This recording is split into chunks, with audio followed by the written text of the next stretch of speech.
Angie and the carnival. Now, again, this program is beginning to introduce children to the fact that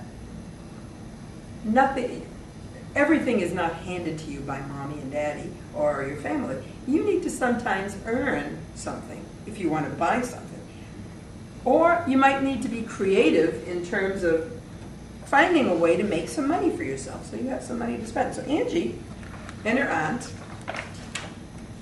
are going to a carnival. Angie's aunt every year makes stuffed animals and sells them at the carnival. And Angie thought she would really like to do that too. So she was wondering what she could make that she could sell at the carnival, and her brother said, hey, how about balloons on a stick? So, we asked the children, and they say, oh yeah, that's a great idea. But then I said, well, how would you like to be going all day long and having lots of people to buy your balloons, but you'd be blowing balloons all day? Would that be fun? And usually they get it pretty quickly, but that wouldn't be so much fun, and that's what Angie thought too. And then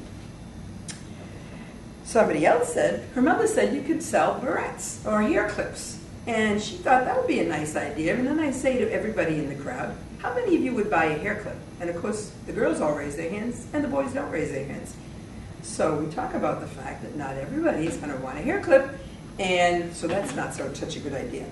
And finally, Angie asked her Aunt Sarah what she should sell. And she said, how about bookmarks? Now, Aunt Sarah had craft sticks or popsicle sticks, and Angie found all kinds of things that she could add to those popsicle sticks to make bookmarks, and she made all kinds of fun things. And she ended up being able to have quite a collection. She put them in a shoebox, and she had lots and lots of bookmarks. Then she had to decide how much to sell them for. And she thought 25 cents would be good. So here's where we start learning about money. And Aunt Sarah tells her, well, there's lots of different ways that you can have 25 cents. It can be one coin. What do we call that coin? It's a quarter. It can be 3 coins, 2 dimes and a nickel. It could be 5 nickels or 25 pennies. Now, usually, again, depending on what time of the year you're teaching your program, kindergarten children are just being introduced to coins. So these may or may not be familiar. They'll know the name of the coin, but they may not always match it correctly. So, anyway, Angie ended up making $8. I believe she made $8. She did. She had $8. And the last part of the lesson that is really, really kind of important and really good for them to learn is that she took some of that money and had some rides at the carnival, but she decided to save some of the money and buy her aunt a present. Her aunt who had helped her and gave her suggestions and worked with her. So saving as well as spending is something important that we want to try and help them to understand to what it actually is.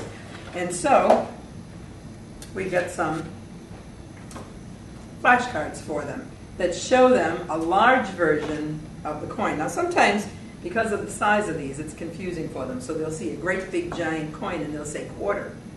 And you need to remind them that, okay, yes, these are a lot bigger than the real coin. But once again, if you have an easel or a whiteboard where you can stand these, or put a roll of Scotch tape in your kit, which I do sometimes, and that will give you an opportunity to post them. But you can show them, begin to show them the relative size of the coins. The other thing that I do with kindergarten is I will hold it up this way.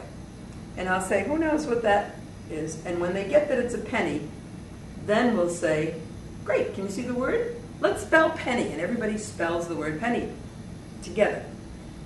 So again, they get reinforcement on letters that they're learning. Once again, I would hold it this way and show them. And when they get that it's a nickel, then we spell it together. So again, we're learning to recognize the coin. By the way, when they say this is brown, which they always will, I'll say, well, yes, it looks brown, but actually it's called copper. So we want to try and remind them of the proper words for these. And these, of course, are all silver colored. We know they're not exactly silver metal, but they're silver colored. And this is copper, which looks like brown. So we want to reinforce that with them as well. And then the activity for this program, this particular activity, is a bookmark.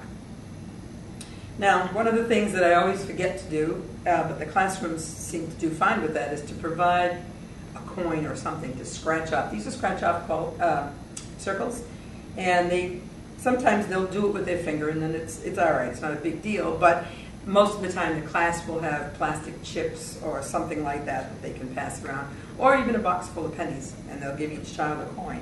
And what I will say to them is, look for the words and the triangle, and put the bookmark on your table with the words facing you. So once again, I want them to be uniform. I want them to get a sense of how to place it and put it flat on the table, so then they can start. And then we start either at the top or the bottom. Scratch off the first one, and the first one who can tell me what that coin is, raise your hand. You don't want them to, well, you can let them shout it out, but it's probably a good idea if they raise their hands. And the first one who gets it right, yay, you got it right. They don't get a prize, but they got it right. And then you move on to each of the others. So at the end, they will have 4 coins that we've just learned, and this is their present that they can bring home.